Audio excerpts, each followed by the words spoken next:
71년을 살아온 제 인생의 나이테는 허리와 무릎에 가장 선명하게 새겨져 있었습니다. 특히 흐린 날이면 욱신거리는 관절은 기상예보보다 정확했지요. 오늘도 새벽부터 부엌에 서서 음식을 장만하려니 묵직한 허리가 가장 먼저 아침 인사를 건네요. 그래도 이만하길 다행이라 여깁니다. 제법 통통한 체격 덕분에 아직은 기운도 넘치고 어딜 가도 아파 보인다는 소리는 듣지 않으니까요. 스스로를 복스러운 몸이라 부르며 뭉친 어깨를 몇 번 두드리고는 다시 일에 집중했습니다. 오늘의 메뉴는 아들 내외가 가장 좋아하는 선지국과 색색의 고명을 얹은 잡채, 그리고 아삭한 오이소박이었습니다. 자식 입에 들어가는 음식만큼은 세상에서 가장 좋은 재료로 제 정성을 듬뿍 담아 만들고 싶었어요. 오랜 시간 정성껏 끓이고 밤새 불린 당면을 삶아 무치는 손길이 고되기보다는 즐거웠습니다. 누군가를 위해 무언가를 해줄 수 있다는 사실이 제게는 살아가는 가장 큰 기쁨이었으니까요. 3시간 남짓 땀을 흘리고 나니 커다란 반찬통 4-5개가 묵직하게 채워졌습니다. 이걸 들고 10분 거리에 있는 아들 녀석의 아파트까지 걸어가는 것이 매주 금요일에 정해진 일과였지요. 남들은 힘들지 않으냐고, 이제는 자식들도 다 컸으니 당신 몸부터 챙기라고들 하지만 저는 이 시간이 참 좋았습니다. 금요일마다 저를 기다릴 식구들을 생각하면 발걸음이 가벼워지곤 했어요. 낡은 유모차를 개조한 작은 손수레에 반찬통을 싣고 집을 나섰습니다. 아들 내외가 사는 아파트는 지은 지 얼마 안 된 최신식 건물이라 모든 것이 번쩍거렸습니다. 제가 사는 낡은 주택과는 공기부터 다른 느낌이었죠. 공동 현관 비밀번호를 누르고 엘리베이터에 오르자 낯선 택배 기사님이 제 손수레를 보더니 말을 건네요.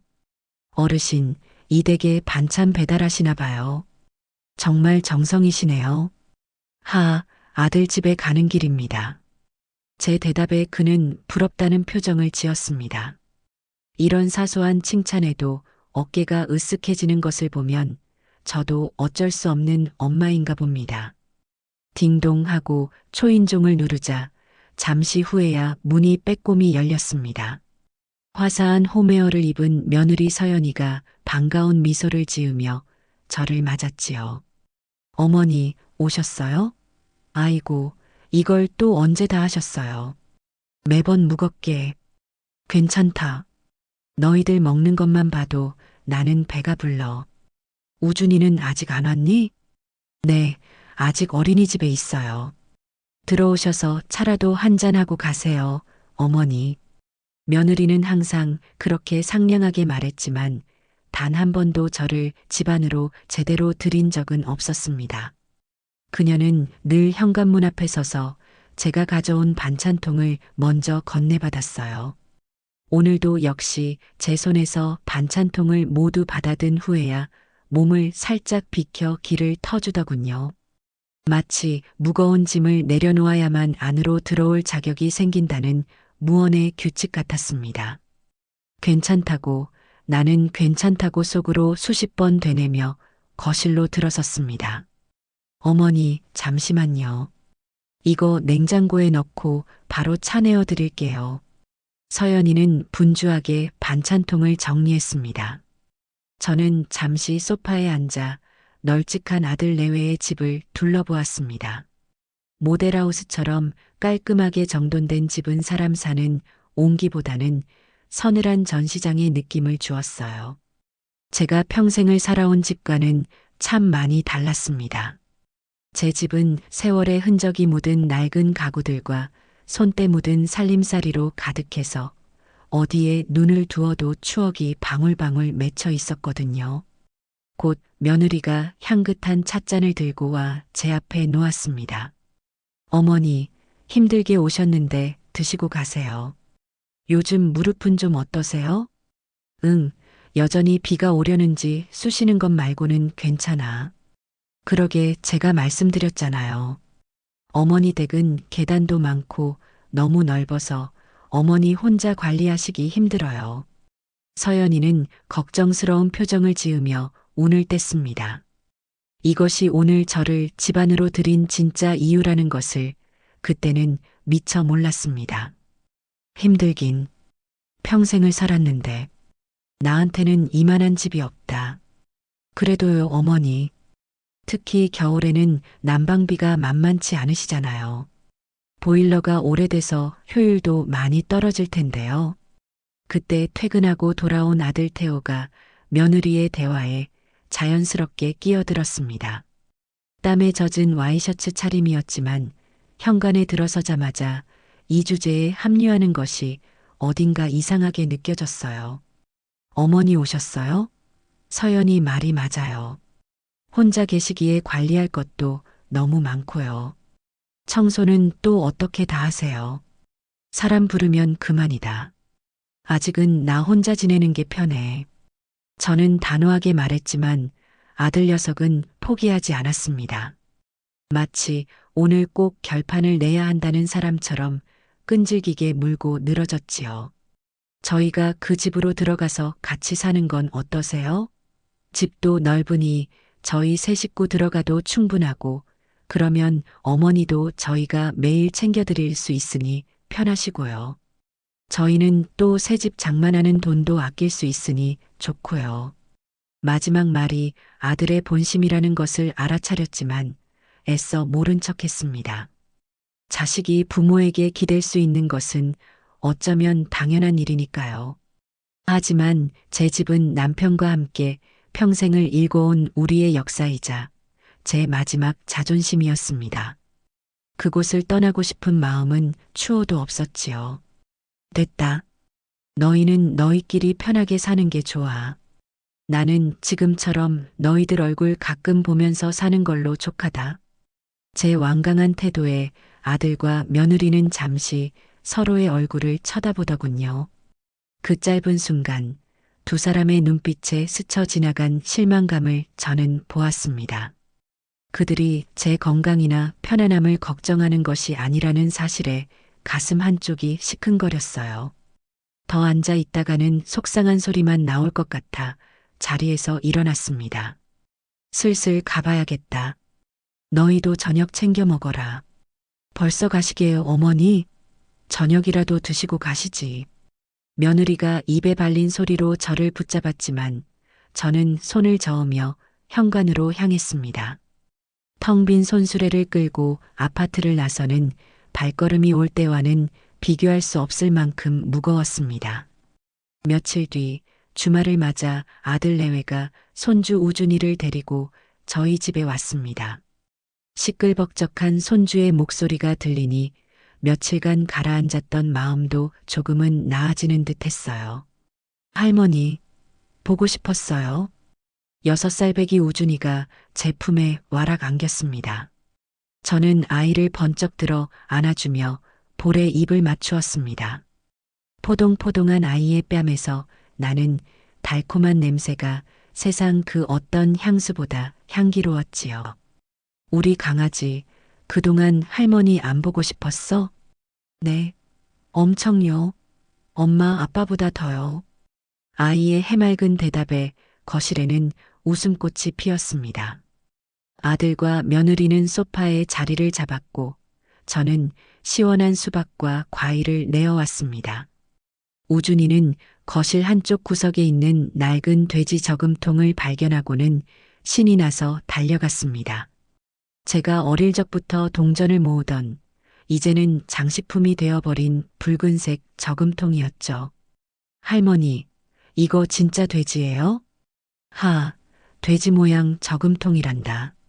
할머니가 우리 우준이 깎아 사주려고 여기에 동전을 모으고 있지. 제 말에 우준이가 눈을 동그랗게 뜨며 소리쳤습니다. 우와, 그럼 이거 돈 엄청 많이 들어있어요? 그럼 우리 우준이 좋아하는 장난감도 살 수 있을걸? 장난스러운 제 대답에 아이는 저금통을 흔들며 신나게 웃었습니다. 그리고 바로 그 순간 제 심장을 서늘하게 만든 한마디를 내뱉었습니다. 엄마가 할머니는 엄청 큰 돼지 저금통이라고 했는데 진짜였네. 엄마 말이 할머니 저금통은 배를 꾹 누르면 돈이 막 나온대요. 아이의 입에서 나온 말이라고는 믿기 힘든 잔인한 비유였습니다. 거실에 공기는 순간 차갑게 얼어붙었습니다. 아들 태호는 당황한 기색이 역력했고 며느리 서연이는 사색이 되어 아이의 입을 막으려 했습니다. 우준아, 너 지금 무슨 말을 하는 거야? 누가 그런 말을 해? 엄마가 아빠한테 그랬잖아. 할머니 집 팔면 돈 많이 나온다고. 할머니는 우리 가족의 든든한 돼지 저금통이라고. 아이의 천진난만한 폭로는 계속되었습니다. 며느리는 이제 거의 울상이 되어 저를 쳐다보지도 못했습니다. 저는 아무 말도 할 수 없었어요. 머릿속이 하얗게 비어버린 느낌이었습니다. 그저 돼지 저금통이라는 단어만이 귓가에서 맴돌 뿐이었죠. 나를 평생 자식만을 위해 헌신해온 이 어미를 돈이 필요할 때마다 배를 가르면 되는 돼지 저금통으로 생각하고 있었다니. 저는 애써 입꼬리를 끌어올려 웃었습니다. 이 상황을 어떻게든 수습해야 했으니까요. 손주 앞에서 어른들이 험한 꼴을 보일 수는 없었습니다. 아이고, 우리 우준이. 엄마가 농담한 걸 가지고 그러는구나. 할머니는 저금통 아니고 우리 우준이 세상에서 제일 사랑하는 할머니지. 저는 자리에서 일어나 우준이를 꼭 안아주었습니다. 제 품에 안긴 아이는 아무것도 모른 채 제 어깨에 머리를 기댔습니다. 등 뒤로 아들 내외의 가시방석 같은 침묵이 느껴졌습니다. 그들은 제게 변명 한마디, 사과 한마디 건네지 못했습니다. 아니, 안 한 것이겠지요. 아이의 말은 모두 사실이었으니까요. 그날 이후 모든 것이 달라 보이기 시작했습니다. 며느리의 상냥한 미소는 가식으로, 아들의 걱정스러운 말투는 계산으로 느껴졌습니다. 지난 수십 년의 세월이 송두리째 부정당하는 기분이었습니다. 저는 그날 밤 텅 빈 거실에 홀로 앉아 남편의 영정 사진을 보며 조용히 다짐했습니다. 더 이상 그들의 돼지 저금통으로 살지는 않겠다고. 내 인생의 주인은 바로 나 자신이어야 한다고 말입니다. 거대한 폭풍이 몰려오고 있었지만 저는 두렵지 않았습니다. 오히려 제 삶을 되찾을 마지막 기회라는 생각마저 들었습니다. 돼지 저금통 사건 이후 우리 사이에는 보이지 않는 유리벽이 생긴 듯 했습니다. 아들 내외는 제 앞에서 더 조심스럽게 행동했고 저는 그들의 모든 말과 행동의 숨은 의도를 찾으려 애썼지요. 금요일마다 반찬을 가져다 주는 일은 계속되었지만 예전처럼 즐겁지만은 않았습니다. 정성껏 만든 음식을 건네면서도 마음 한편에서는 이것이 그들의 사료가 되는 건가 하는 씁쓸한 생각이 고개를 들곤 했어요. 그럼에도 수십 년간 이어온 엄마라는 역할을 하루아침에 그만둘 수는 없었습니다. 제게는 아직 확인해야 할 것들이 남아 있었으니까요. 시간은 흘러 제 71번째 생일이 다가왔습니다. 예전 같으면 아들 녀석이 며칠 전부터 무엇을 먹고 싶냐, 어디를 가고 싶냐 물으며 호들갑을 떨었을 테지만 어찌된 일인지 올해는 아무런 연락이 없더군요. 서운한 마음이 들었지만 애써 티내지 않았습니다. 다들 먹고 살기 바쁜데 늙은 어미 생일까지 일일이 챙기는 것이 쉬운 일은 아닐 테지요. 그렇게 스스로를 위로하며 생일 전날 밤을 보냈습니다. 생일 당일 점심이 다 되어서야 아들 내외가 우준이와 함께 케이크 상자를 들고 나타났습니다. 며느리는 평소보다 한층 더 밝은 목소리로 제게 말했어요. 어머니, 생신 축하드려요. 저희가 회사 일 때문에 조금 늦었네요. 우준이가 할머니 생신이라고 아침부터 노래를 불렀어요. 우준이가 제 품에 안겨 서툰 솜씨로 생일 축하 노래를 불러주자 그간 쌓였던 서운함이 눈 녹듯 사라지는 것 같았습니다. 그래, 이 아이의 웃음 하나면 충분하지. 무엇을 더 바라겠나 싶었지요. 초를 끄고 케이크를 자른 뒤 며느리가 수줍게 쇼핑백 하나를 내밀었습니다. 어머니, 약소하지만 저희가 준비한 선물이에요. 쇼핑백 안에는 곱게 포장된 상자가 들어 있었습니다. 열어보니 요즘 유행하는 유명 브랜드의 건강 목걸이더군요. 혈액순환에 좋다며 홈쇼핑에서 자주 보던 물건이었습니다. 가격이 그리 비싸지 않다는 것쯤은 저도 알고 있었지요. 아이고, 이런 걸 뭘. 너희들 쓸 때도 많을 텐데. 마음만 받으마. 아니에요, 어머니. 요즘 부쩍 어깨 아프다고 하셔서 신경 써서 골랐어요. 꼭 하고 다니세요.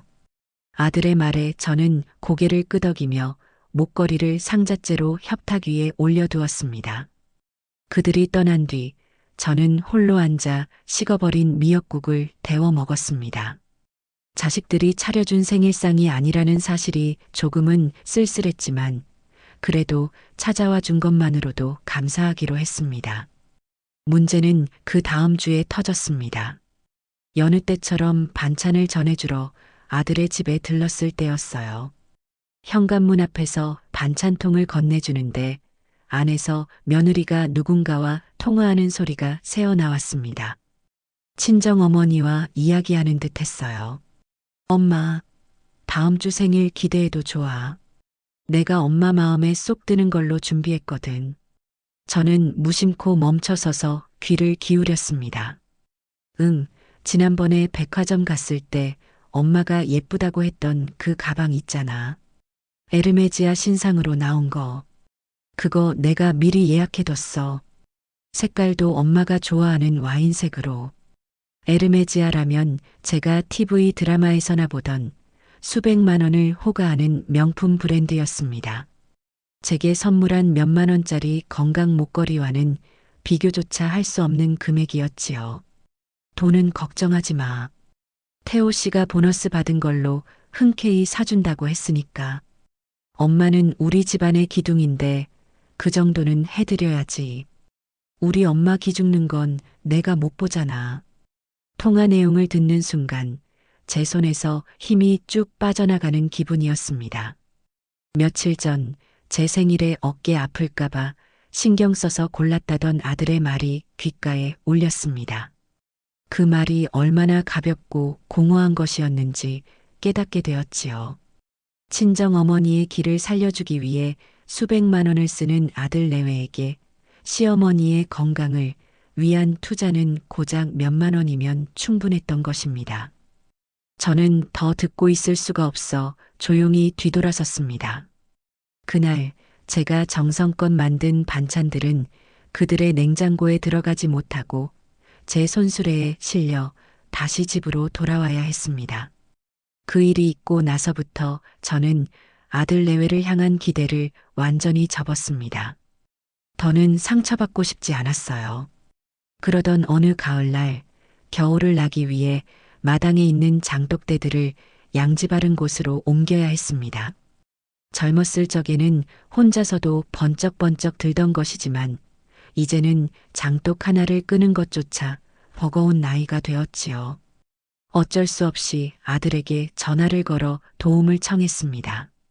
태호야, 이번 주말에 시간 좀 내줄 수 있겠니? 장독 옮겨야 하는데 도저히 내 힘으로는 안 되겠다. 아, 어머니. 어떡하죠? 이번 주 주말에 회사에서 중요한 프레젠테이션이 갑자기 잡혔어요. 지방 공장에서 하는 거라 금요일 저녁에 내려가서 일요일 밤에나 올라올 것 같아요. 아들은 정말 미안하다는 목소리로 말했습니다. 일이 중요하다면 어쩔 수 없지. 괜히 바쁜 사람한테 부탁했구나. 알았다. 사람을 부르든지 해야겠다. 죄송해요, 어머니. 제가 다음 주에는 꼭 가서 해드릴게요. 저는 괜찮다고 말하며 전화를 끊었지만 마음 한구석이 허전한 것은 어쩔 수 없었습니다. 결국 다음 날 사람을 불러 적지 않은 돈을 주고 장독을 옮겨야 했습니다. 그런데 일요일 저녁 궁금한 마음에 아들의 소셜미디어를 들어가 본 것이 화근이었습니다.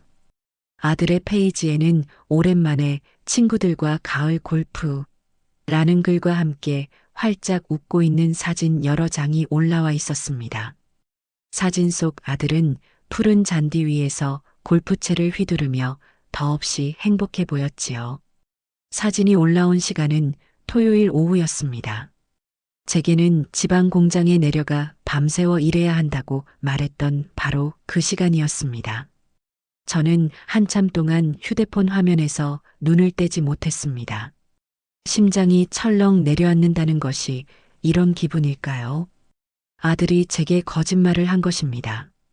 늙은 어미의 고된 일을 돕는 것보다 친구들과의 유흥이 더 중요했던 것이지요. 저는 조용히 휴대폰을 덮었습니다. 눈물이 나지 않았습니다. 그저 마음속에서 무언가 단단히 굳어버리는 느낌이 들었어요. 이제 아들에 대한 마지막 믿음마저 산산조각 나버린 것입니다.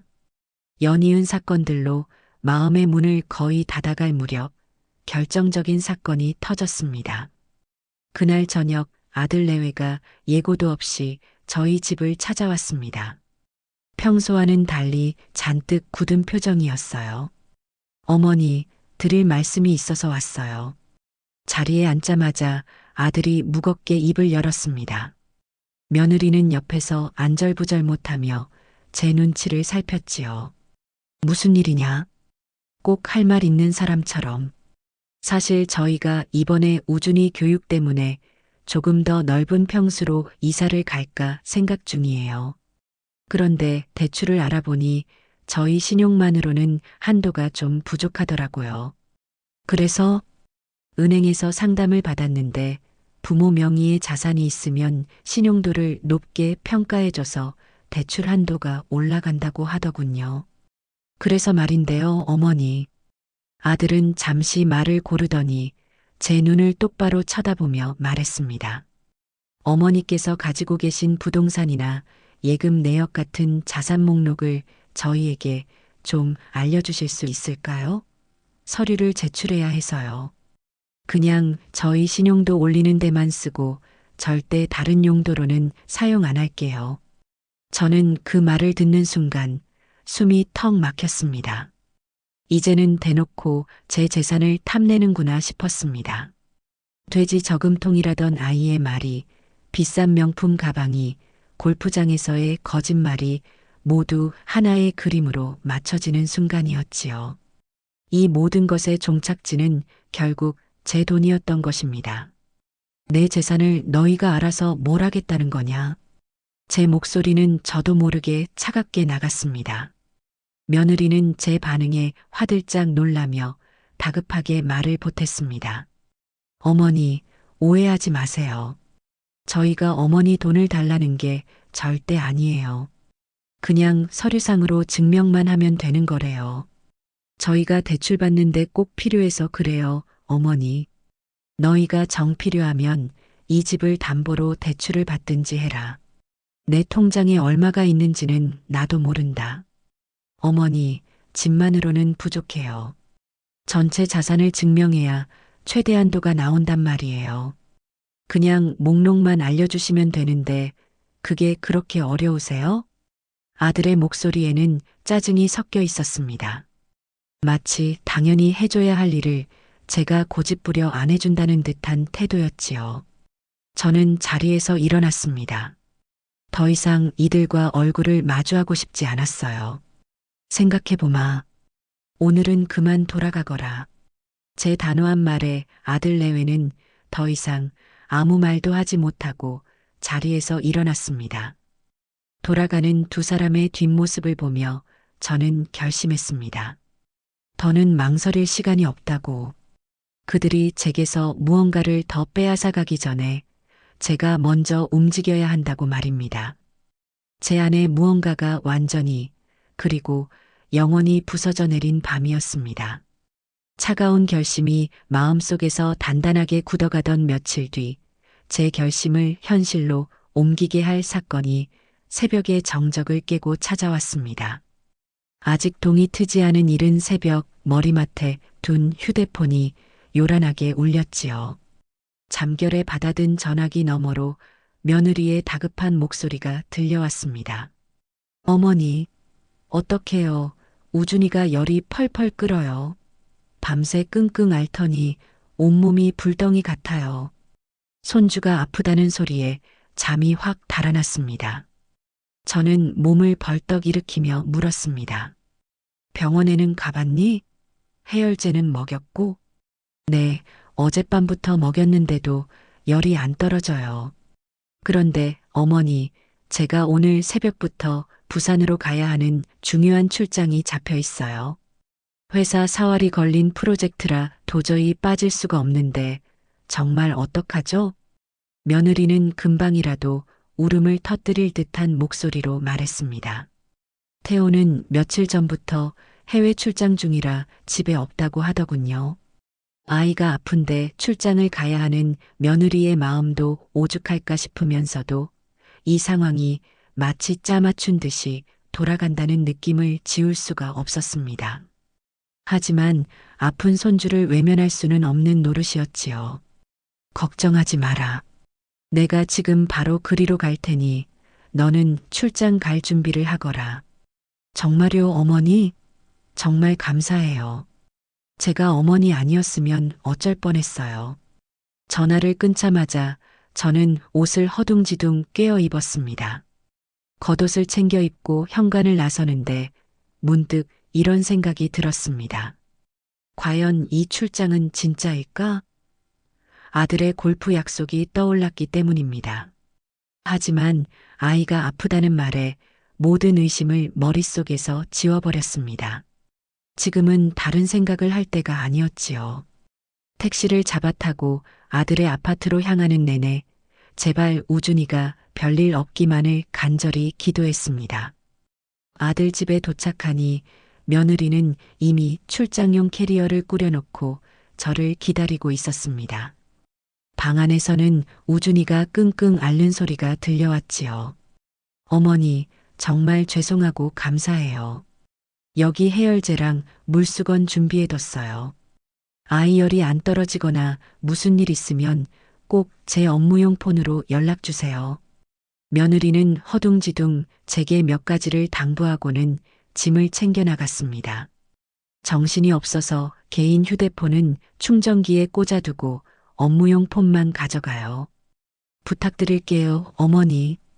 그렇게 말하고는 그녀는 급히 집을 나섰습니다. 저는 곧장 우준이가 누워있는 방으로 들어갔습니다. 아이는 이마에 물수건을 얹은 채 붉게 달아오른 얼굴로 힘겹게 숨을 쉬고 있었습니다. 체온을 재보니 39도에 육박했습니다. 아이의 작은 손을 잡으니 불덩이처럼 뜨거웠어요. 우준아, 할머니 왔다. 우리 강아지 많이 아파? 제 목소리에 아이가 힘겹게 눈을 떴습니다. 눈가에는 눈물이 그렁그렁 맺혀 있었지요. 할머니 머리 아파요, 추워요. 열이 높으니 오한이 드는 모양이었습니다. 저는 아이의 몸을 따뜻한 이불로 감싸주고 미지근한 물수건으로 쉴 새 없이 몸을 닦아주었습니다. 시간이 흐를수록 아이의 상태는 더 나빠지는 것 같았어요. 해열제를 먹여도 열은 좀처럼 떨어질 기미를 보이지 않았습니다. 아이는 계속해서 칭얼대며 엄마와 아빠를 찾았습니다. 제 마음은 타들어갔습니다. 이러다가 큰일이라도 나는 건 아닌지 덜컥 겁이 났지요. 안 되겠다 싶어 병원 응급실이라도 데려가야겠다고 마음먹었습니다. 그러려면 일단 며느리에게 알려야 했습니다. 저는 다급한 마음에 제 휴대폰을 들어 며느리에게 전화를 걸었습니다.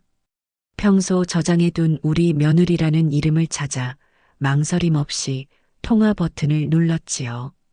당연히 며느리의 업무용 폰으로 연결될 것이라 믿어 의심치 않았습니다.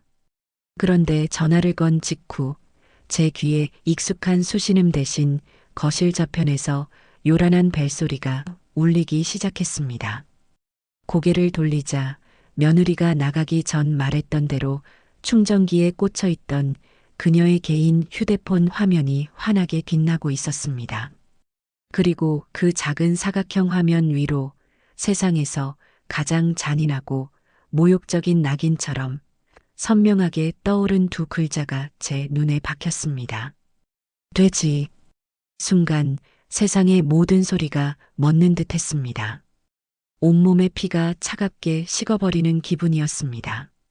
제 손에 들린 휴대폰 액정에는 우리 며느리에게 연결 중이라는 글자가 떠 있는데 저기 저 며느리의 휴대폰은 돼지에게서 전화가 오고 있다고 비명을 지르고 있었습니다. 저는 홀린 사람처럼 자리에서 일어나 천천히 거실로 걸어갔습니다. 계속해서 울리고 있는 휴대폰 화면을 가까이에서 들여다보았습니다. 잘못 본 것이 아니었습니다. 제 전화번호 위에 또렷하게 새겨진 그 이름은 분명 돼지였습니다. 그 순간 지난 몇 년간의 모든 일들이 파노라마처럼 머릿속을 스쳐 지나갔습니다. 할머니는 돼지 저금통이라던 손주의 해맑은 목소리, 제 집을 탐욕스럽게 훑어보던 아들 내외의 번들거리는 눈빛, 제게는 몇만 원짜리 건강 목걸이를, 친정어머니에게는 수백만 원짜리 명품 가방을 선물하던 며느리의 이중적인 모습, 회사 일이라며 뻔뻔하게 거짓말을 하고 골프를 치러 갔던 아들의 웃음소리, 그리고 제 전 재산 목록을 요구하던 그들의 탐욕스러운 얼굴까지 모든 조각이 완벽하게 맞춰졌습니다. 그들에게 저는 어머니도 할머니도 아니었습니다. 그저 자신들이 필요할 때마다 돈과 노동력을 제공해주는 살찐 돼지에 불과했던 것입니다. 제가 주는 반찬은 돼지에게 주는 사료였고 제가 사는 집은 돼지를 가두는 우리였으며 제 모든 재산은 돼지를 잡아 얻을 수 있는 고깃덩어리였을 뿐입니다. 분노가 치밀어 올라 숨을 쉴 수조차 없었습니다. 배신감에 눈물이 쏟아질 법도 한데 이상하게 눈물은 한 방울도 나지 않았습니다. 대신 심장이 얼음장처럼 차가워지며 머리는 맑게 깨어나는 기분이었습니다. 그래, 이제 모든 것이 분명해졌다. 더 이상 미련도 기대도 슬픔도 없다. 저는 조용히 통화 종료 버튼을 눌렀습니다. 그리고 아이 방으로 돌아와 다시 우준이의 이마에 찬 물수건을 올려주었습니다. 아이는 여전히 열에 들떠 끙끙 앓고 있었지요. 이 가여운 아이에게는 아무런 죄가 없습니다. 이 아이를 위해서라도 저는 더 이상 돼지로 살 수 없었습니다. 저는 밤새 뜬 눈으로 아이를 간호했습니다. 제 머릿속에서는 앞으로 제가 해야 할 일들이 차곡차곡 정리되고 있었습니다. 그날 밤 며느리의 집에서 저는 수십 년간 입고 있던 희생적인 어머니라는 낡은 옷을 완전히 벗어 던졌습니다. 그리고 제 인생의 온전한 주인이 되기 위한 거대하고 통쾌한 계획의 첫 페이지를 그리고 있었습니다. 날이 밝아오고 있었습니다. 그것은 제 새로운 인생의 동이 트는 소리이기도 했습니다. 밤새 열에 시달리던 우준이는 새벽이 되어서야 겨우 잠이 들었습니다. 아이의 이마를 짚어보니 다행히 열이 조금 내린 듯 했습니다. 저는 뜬 눈으로 밤을 새웠지만 조금도 피곤하지 않았습니다. 오히려 정신이 그 어느 때보다도 맑고 또렷했지요. 제 머릿속을 가득 채운 계획들이 저를 잠들지 못하게 했습니다. 동이 틀 무렵 저는 아이가 먹을 수 있도록 부드러운 쇠고기 야채죽을 끓였습니다. 부엌 서랍에서 발견한 며느리의 예쁜 그릇에 죽을 담고 냉장고에 있던 장조림을 잘게 찢어 고명으로 얹었습니다. 마치 아무 일도 없었다는 듯이 저는 완벽한 할머니의 역할을 수행하고 있었습니다. 오전 9시가 조금 넘어 현관문 비밀번호를 누르는 소리가 들렸습니다. 출장에서 돌아온 며느리였습니다. 그녀는 피곤한 기색이 역력한 얼굴로 집 안으로 들어섰습니다. 어머니, 밤새 고생 많으셨죠? 우준이는 좀 어때요? 응, 새벽녘에 열이 좀 내렸다. 방금 죽 끓여서 먹였더니 한 그릇 뚝딱하고 다시 잠들었어. 제 평온한 대답에 며느리는 안도의 한숨을 내쉬었습니다. 그녀는 제 눈치를 살피며 조심스럽게 물었습니다. 정말요? 다행이다. 혹시 제가 없는 동안 별일은 없었고요? 아마도 제가 전화를 걸었던 사실을 확인하고 무슨 말을 할까봐 불안했던 모양입니다. 저는 세상에서 가장 인자한 미소를 지으며 대답했습니다. 별일은? 아이가 아픈데 무슨 별일이 있겠니? 너야말로 먼 길 다녀오느라 고생 많았다. 어서 들어가서 좀 쉬어라. 나는 이제 가봐야겠다. 저는 짐을 챙겨 자리에서 일어났습니다. 제 태도가 너무나도 평온하고 일상적이어서 며느리는 오히려 더 당황하는 눈치였습니다. 그녀는 현관까지 저를 배웅하며 제 손을 꼭 잡았습니다. 어머니, 정말 감사해요.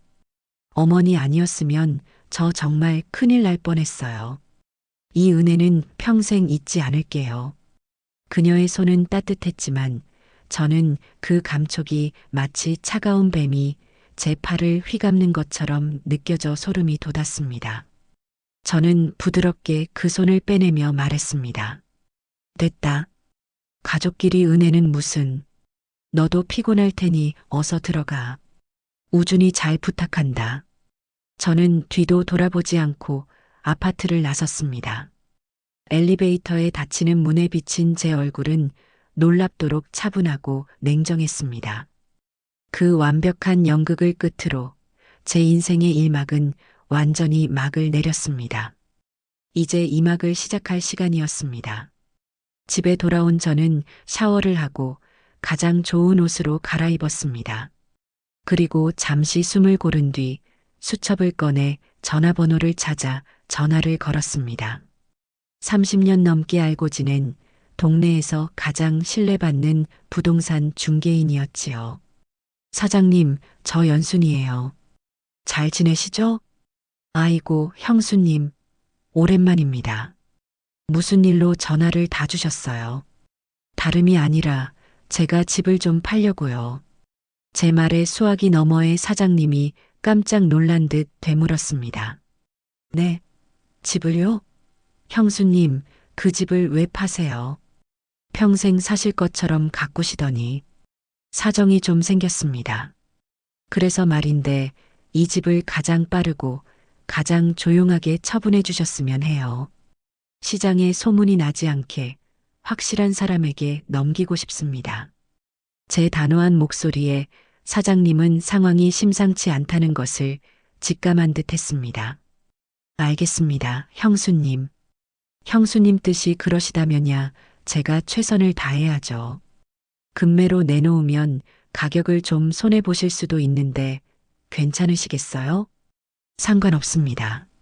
돈 몇 푼보다 지금 저한테는 속도가 더 중요해요. 최대한 빨리 부탁드립니다. 전화를 끊고 저는 잠시 창밖을 내다보았습니다. 평생을 바쳐 갖고 온 정원과 남편과의 추억이 깃든 이 집을 떠난다는 사실에 마음이 아팠지만 후회는 없었습니다. 썩은 가지를 쳐내지 않으면 나무 전체가 죽는 법이니까요. 지금 제가 하려는 일은 제 인생이라는 나무를 살리기 위한 가장 중요한 가지치기였습니다.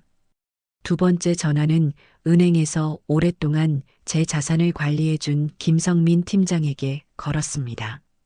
갑작스러운 방문 요청에도 그는 흔쾌히 시간을 내주겠다고 했습니다. 저는 그 길로 택시를 타고 은행의 VIP 상담실로 향했습니다. 회장님, 갑자기 어쩐 일이십니까? 안색이 안 좋아 보이십니다. 김 팀장은 저를 회장님이라고 불렀습니다. 남편이 남긴 유산과 제가 평생 알뜰하게 모은 돈은 아들 내외의 상상을 훌쩍 뛰어넘는 액수였으니까요.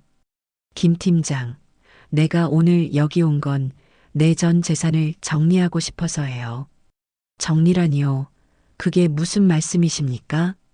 내 이름으로 된 모든 예금, 적금, 펀드, 보험을 전부 해지하고 싶어요. 그리고 그 돈을 아무도 추적할 수 없는 가장 안전한 방식으로 바꿔두고 싶습니다. 회장님, 갑자기 왜 그러십니까?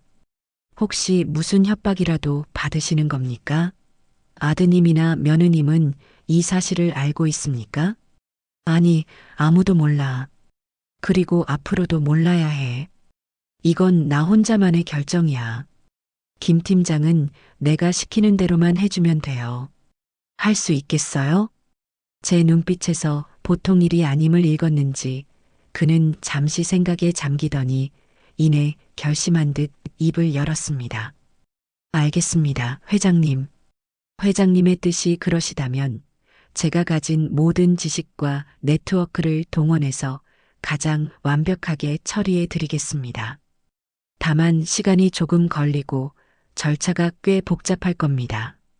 상관없어요. 시간이 얼마나 걸리든 절차가 얼마나 복잡하든 흔적 하나 남기지 않고 깨끗하게 정리해 주세요. 그리고 앞으로 내 모든 금융 거래는 김 팀장을 통해서만 할 겁니다. 다른 가족들의 연락은 일절 받지 말아주세요. 상담을 마치고 은행을 나서는 길, 가을 하늘이 유난히 높고 푸르게 보였습니다. 어깨를 짓누르던 무거운 짐을 내려놓은 듯 몸과 마음이 놀랍도록 가벼웠습니다. 저는 이제 더 이상 누군가의 엄마, 누군가의 할머니가 아니었습니다. 제 이름 석자를 되찾은 온전한 이연순이었습니다. 그날 저녁 저는 마지막으로 아들 내외를 위해 반찬을 만들었습니다. 그들이 가장 좋아하던 선지국과 잡채였습니다. 하지만 이번에는 이전과 다른 특별한 재료를 하나 더 넣었습니다. 그것은 바로 제 차가운 결심이었지요.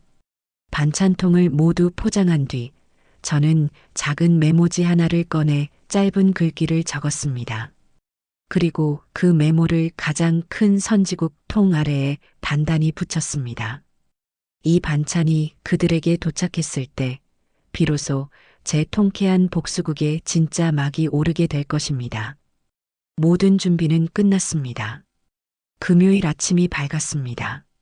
제 인생의 마지막 금요일 심부름을 떠나는 날이었지요. 저는 그 어느 때보다 정성껏 몸단장을 했습니다. 가장 아끼던 외출복을 꺼내 입고 화장대 서랍 깊숙이 넣어두었던 옷반지까지 꺼내 끼었습니다. 거울 앞에 선 제 모습이 낯설면서도 마음에 들었습니다. 누군가의 어머니가 아닌 한 명의 온전한 사람으로 보였기 때문입니다. 평소와 같이 손수레에 묵직한 반찬통들을 싣고 아들의 아파트로 향했습니다. 하지만 발걸음은 이전과 비교할 수 없을 만큼 가벼웠어요. 마지막이라는 사실이 주는 후련함 때문이었을 겁니다. 아파트 현관에서 며느리 서연이를 마주했습니다. 그녀는 제 말쑥한 옷차림을 보고는 의아한 표정을 지었습니다. 어머, 어머니. 오늘 어디 좋은 데 가세요? 너무 고우세요. 아니다. 그냥 오늘따라 기분이 좀 내키는구나. 저는 부드럽게 웃으며 반찬통을 건넸습니다. 며느리는 여전히 현관문 앞을 막아선 채로 그것들을 받아들었지요. 그녀의 손에 마지막 반찬통이 들려지는 순간 저는 속으로 조용히 작별 인사를 건넸습니다. 그래, 이제 너희에게 줄 사료는 이것이 마지막이다.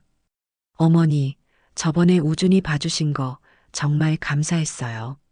주말에 태호 씨랑 같이 맛있는 거 사들고 찾아뵐게요. 그러지 마라. 나도 주말에는 일이 좀 있단다.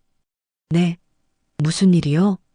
제 단호한 대답에 며느리가 되물었지만 저는 더 이상 설명하지 않았습니다. 그저 알 수 없는 미소를 지어 보였을 뿐이지요. 그 미소의 의미를 그녀는 평생 알지 못할 것입니다. 저는 텅 빈 손수레를 끌고 뒤도 돌아보지 않은 채 그곳을 떠났습니다. 제 등 뒤로 굳게 닫히는 현관문 소리가 마치 제 과거의 삶에 마침표를 찍는 소리처럼 들렸습니다. 집으로 돌아온 저는 초조하게 전화를 기다렸습니다.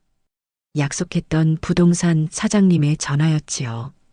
오후 3시가 조금 넘었을까 드디어 벨이 울렸습니다. 형수님, 저입니다. 아주 좋은 소식이 있습니다. 벌써요? 사람이 나타났다고요? 그럼요. 제가 누굽니까? 마침 현금 부자 한 분이 투자 목적으로 이 동네 주택을 찾고 있었는데 형수님 댁을 보더니 첫눈에 반해버렸어요. 시세보다 조금 싸게 내놓은 덕분에 두말 않고 계약하겠다고 합니다. 저는 잠시 숨을 골랐습니다. 모든 것이 제가 계획한 대로 빠르게 진행되고 있었습니다. 조건은요? 아무것도 없습니다. 대출도 필요 없는 현금 박치기고요. 집 상태도 워낙 좋아서 따로 손볼 것도 없다고 합니다. 당장 내일이라도 계약금을 치르고 일주일 안에 잔금을 모두 치르겠다고 하네요. 이런 조건은 다시 없습니다. 형수님. 알겠습니다. 그럼 내일 사무실에서 뵙지요. 다음 날 저는 부동산 사무실에서 일사천리로 매매 계약서에 도장을 찍었습니다. 제 이름 옆에 매도인 인감을 찍는 순간 수십 년의 세월이 담긴 집의 소유권이 다른 사람에게 넘어갔습니다. 시원섭섭한 마음이 들 법도 한데 이상하리만치 마음이 평온했습니다. 오히려 무거운 족쇄를 풀어낸 듯한 해방감이 온몸을 감쌌지요. 계약금을 제 새로운 통장으로 입금받고 사무실을 나서는 길, 이제 정말 돌아갈 수 없는 강을 건넜다는 것을 실감했습니다. 그로부터 정확히 일주일 뒤 약속한 날짜에 잔금 전액이 제 통장으로 들어왔습니다. 동시에 저는 아침 일찍 이삿짐 센터를 불러 제게 꼭 필요한 최소한의 짐만을 챙겨 새로운 보금자리로 옮겼습니다. 남편의 영정사진과 제 손때 묻은 몇 가지 물건을 제외한 대부분의 가구와 살림은 그대로 남겨두었습니다. 새로운 주인이 알아서 처분하거나 사용하겠지요. 과거의 흔적을 남기고 싶지 않았습니다. 모든 정리가 끝난 시간은 오후 4시였습니다. 저는 텅 빈 새집 거실에 홀로 서서 휴대폰을 들었습니다. 자산 정리를 도와준 김 팀장에게서 모든 금융 자산의 이전 및 정리가 완벽하게 끝났다는 확인 문자까지 받은 후였지요. 이제 마지막 순서만이 남아 있었습니다. 저는 먼저 아들의 번호로 문자 메시지를 작성했습니다. 한자 한자 차가운 분노를 담아 힘주어 눌렀습니다. 너희가 돼지라고 부르던 어미다. 평생을 바쳐 키운 돼지우리는 오늘부로 처분했다. 이제 너희에게 줄 사료는 없으니 각자 알아서들 살길 찾아라. 전송 버튼을 누르기 전 저는 제가 보낸 마지막 반찬통 아래에 붙여두었던 작은 메모를 떠올렸습니다. 그 메모에는 이렇게 적혀 있었지요. 냉장고에 있는 음식 다 먹을 때쯤 큰 통 밑바닥을 보거라. 아마 지금쯤이면 그들도 제 메모를 발견했을 겁니다. 그리고 제가 보낸 이 문자의 의미를 뼈저리게 깨닫고 있겠지요. 망설임 없이 전송 버튼을 눌렀습니다. 그리고 곧바로 며느리에게도 같은 내용의 문자를 보냈습니다. 메시지가 성공적으로 전송되었다는 표시를 확인하자마자 저는 두 사람의 번호를 차단 목록에 추가했습니다. 그리고 그것만으로는 부족하다는 생각에 수십 년간 사용해온 제 전화번호를 해지하기 위해 통신사 고객센터에 전화를 걸었습니다. 모든 절차가 끝나고 상담원의 고객님의 번호가 정상적으로 해지 처리되었습니다라는 말을 듣는 순간 제 인생을 옥죄던 마지막 사슬이 끊어지는 소리를 들었습니다. 이제 그들은 어떤 방법으로도 저와 연락할 수 없을 것입니다. 완벽한 단절이었습니다. 창밖으로 붉은 저녁 노을이 지고 있었습니다. 그것은 제 지난날에 대한 장엄한 장례식이자 새롭게 시작될 제 삶을 축복하는 찬란한 팡파레였습니다. 새로운 집에서의 첫날 밤은 놀라울 정도로 평온했습니다. 수십 년간 살아온 집을 떠나왔다는 사실이 믿기지 않을 만큼 저는 깊고 편안한 잠을 잘 수 있었어요. 다음 날 아침 저를 깨운 것은 자식들의 안부 전화가 아닌 창문 너머로 들려오는 이름 모를 새들의 지저귀이었습니다. 제가 새로 이사 온 곳은 도심에서 조금 떨어진 곳에 위치한 고급 시니어 타운이었습니다. 철저한 보안은 물론이고 수영장과 헬스장, 다양한 문화 강좌까지 모든 것이 갖춰진 곳이었지요. 이전 집보다 평수는 작았지만 제 마음은 드넓은 초원이라도 얻은 듯 자유로웠습니다. 오후가 되자 부동산 사장님에게서 전화가 걸려왔습니다. 그의 목소리는 흥분과 당황스러움이 뒤섞여 있었지요. 형수님, 지금 댁에 무슨 일 있습니까? 아드님이랑 며느님이 방금 저희 사무실에 거의 쳐들어오다시피 해서는 난리가 났습니다. 그랬을 겁니다. 무슨 말을 하던가요? 아니, 형수님이 사기를 당해서 집을 판 거라고, 자기들은 전혀 모르는 일이라고 소리를 지르면서 계약 무효를 주장하더군요. 제가 정상적인 절차에 따라 계약한 거라고 설명해도 막무가내예요. 지금도 집 앞으로 달려가서 새 주인 이삿짐 들어가는 걸 막아서고 있답니다. 저는 콧방귀를 뀌었습니다. 예상했던 그대로의 반응이었지요. 걱정 마세요, 사장님. 계약은 문제없이 진행될 겁니다. 그 사람들 말은 신경 쓰지 마시고 새 주인이 불편하지 않게 잘 처리해 주세요. 혹시라도 계속 소란을 피우면 업무방해로 경찰에 신고하셔도 좋습니다. 제 단호한 대처에 사장님은 오히려 안심하는 듯 했습니다. 전화를 끊고 나니 아들 내외의 경악과 분노에 찬 얼굴이 눈앞에 그려지는 듯해 실소가 터져 나왔습니다. 평생을 순종적으로 살아온 어미의 반격에 얼마나 놀랐을까요? 아마 그들은 제가 치매에 걸렸거나 정말로 사기를 당했다고 믿고 싶을 겁니다. 자신들의 추악한 행동 때문에 이런 결과가 초래되었다는 사실을 인정하고 싶지 않을 테니까요. 그날 저녁에는 제 여동생에게서 전화가 왔습니다. 동생은 저보다 더 흥분한 목소리로 말했지요. 언니, 태호한테 전화 왔었어. 언니가 갑자기 집 팔고 연락이 두절됐다고 혹시 어디 갔는지 아냐고 묻는데 목소리가 거의 울먹이더라. 며느리는 옆에서 언니가 치매 초기 증상이 있었는데 자기들이 미처 못 챙겼다고 통곡을 하고 아주 둘이서 북치고 장구치고 생쇼를 하던데 그래서 뭐라고 했니? 내가 뭐라고 해. 너희들이 엄마한테 어떻게 했는데 엄마가 그러시겠니?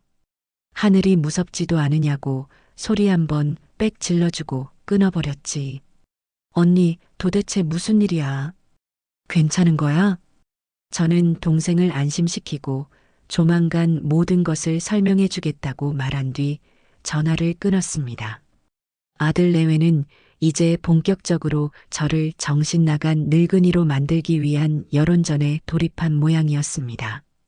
자신들을 비련의 주인공으로 만들어 동정심을 얻고 어떻게든 제 재산을 다시 손에 넣으려는 속셈이겠지요. 하지만 저는 더 이상 그들의 계략에 휘둘리던 과거의 이연순이 아니었습니다. 저는 새 집에서의 첫 며칠을 오롯이 저 자신을 위해 사용했습니다. 가장 먼저 한 일은 낡은 옷과 물건들을 모두 버리는 것이었습니다. 아들 내외가 사준 옷까지, 함께 찍었던 사진들, 그들이 선물했던 모든 것들을 쓰레기 봉투에 담아버렸습니다. 과거와의 완벽한 단절을 위한 저만의 의식이었지요. 그리고는 백화점에 가서 평소 입고 싶었던 화사한 색의 옷들을 마음껏 샀습니다. 미용실에 들러 세련된 스타일로 머리 모양을 바꾸고 피부 관리도 받았어요. 거울에 비친 제 모습은 몰라볼 정도로 생기가 넘쳤습니다. 새로운 가구와 가전제품도 들여놓았습니다. 모든 것을 제 취향대로 제가 사용하기 편한 것들로만 골랐습니다. 집이 하나씩 채워질수록 제 마음의 빈자리도 함께 채워지는 기분이었습니다. 이곳은 더 이상 누군가를 위한 공간이 아닌 오직 저 이연순만을 위한 성이었습니다. 창밖으로 펼쳐진 아름다운 정원을 바라보며 마시는 향긋한 커피 한 잔의 여유. 지난 수십 년간 잊고 살았던 평화였습니다.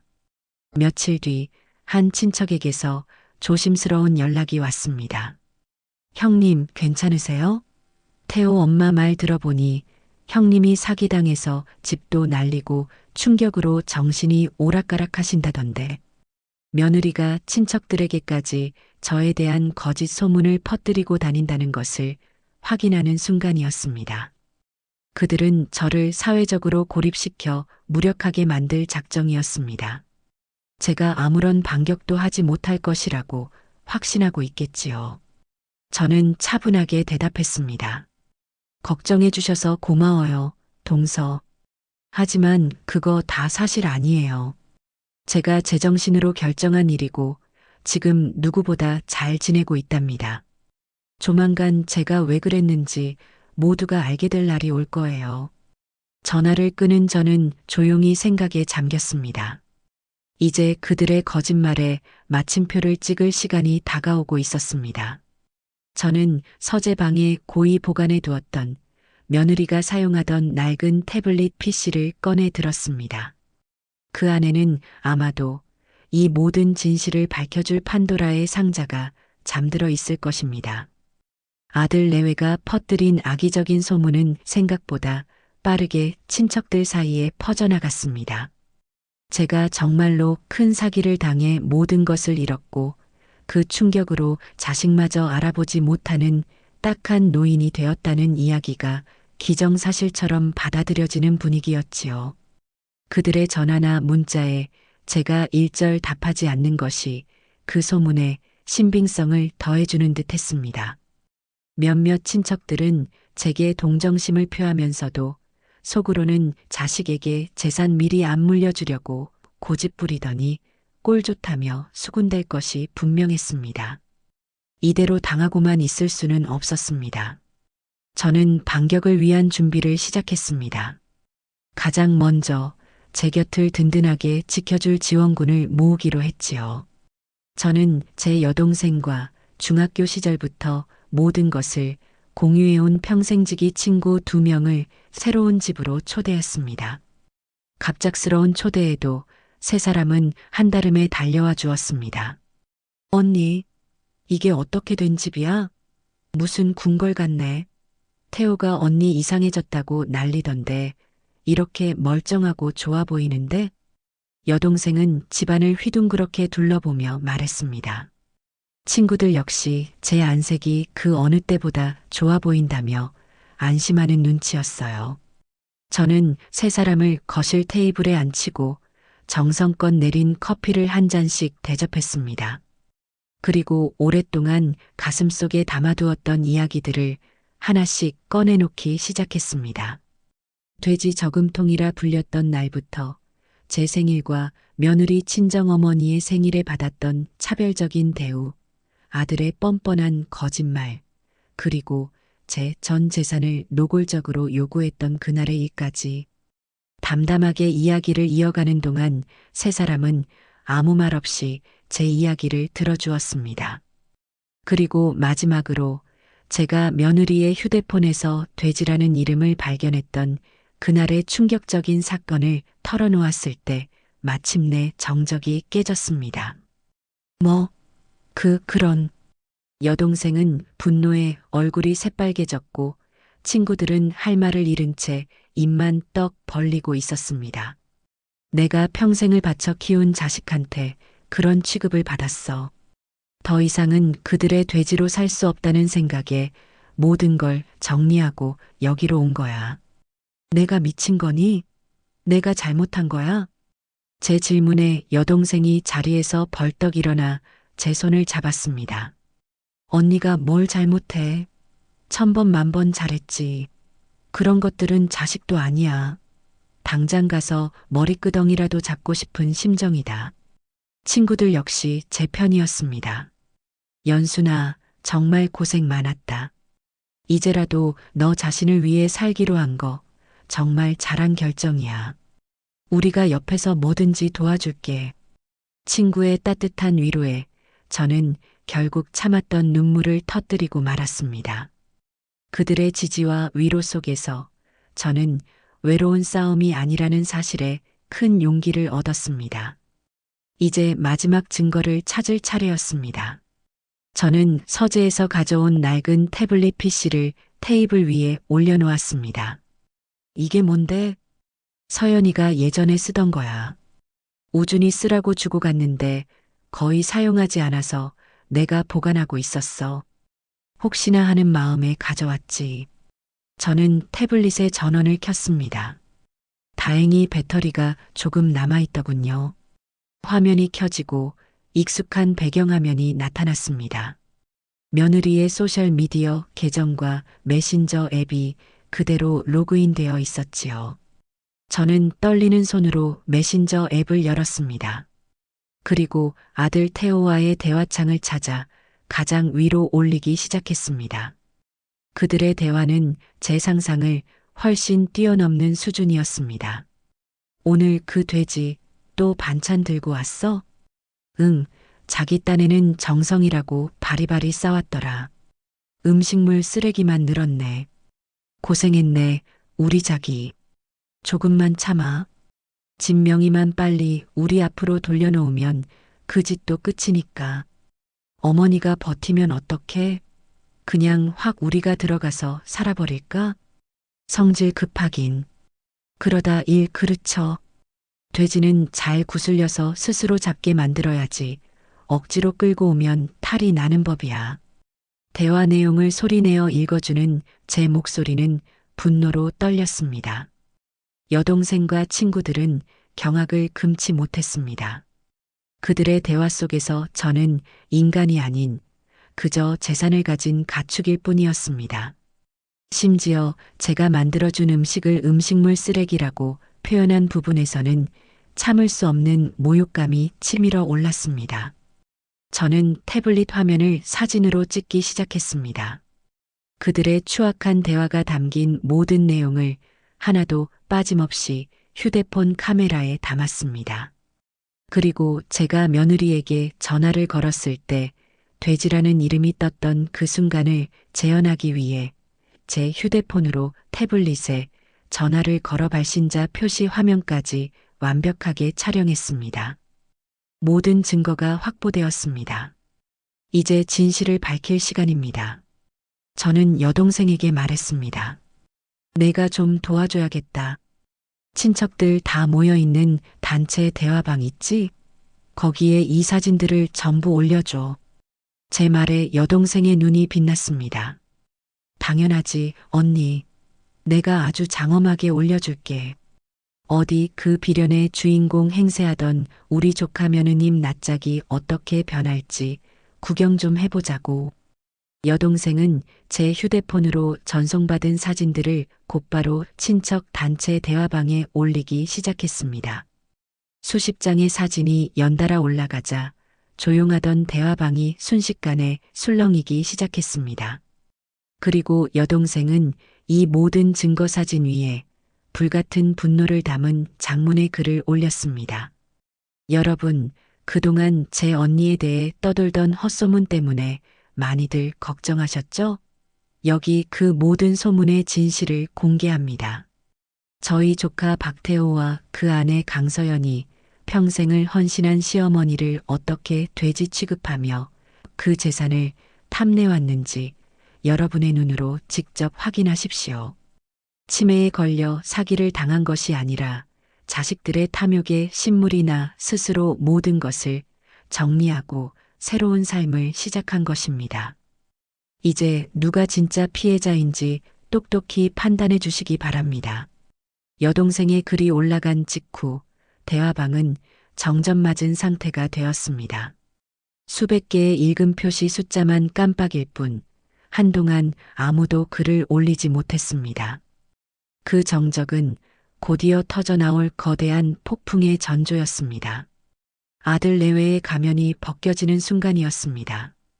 그 이후 제 휴대폰은 잠시도 쉴 틈 없이 울려댔습니다.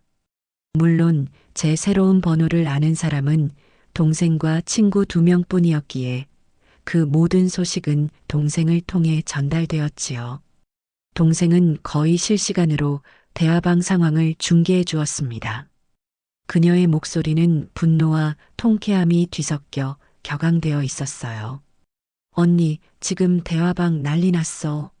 처음에는 다들 사진이랑 글 보고 아무 말도 못하더니 막내 숙모가 먼저 입을 열었어. 세상에, 이게 다 사실이라고? 사람이 어떻게 저럴 수가 있어? 하고. 그랬더니 다들 기다렸다는 듯이 한마디씩 거들기 시작하는데 아주 가관이야.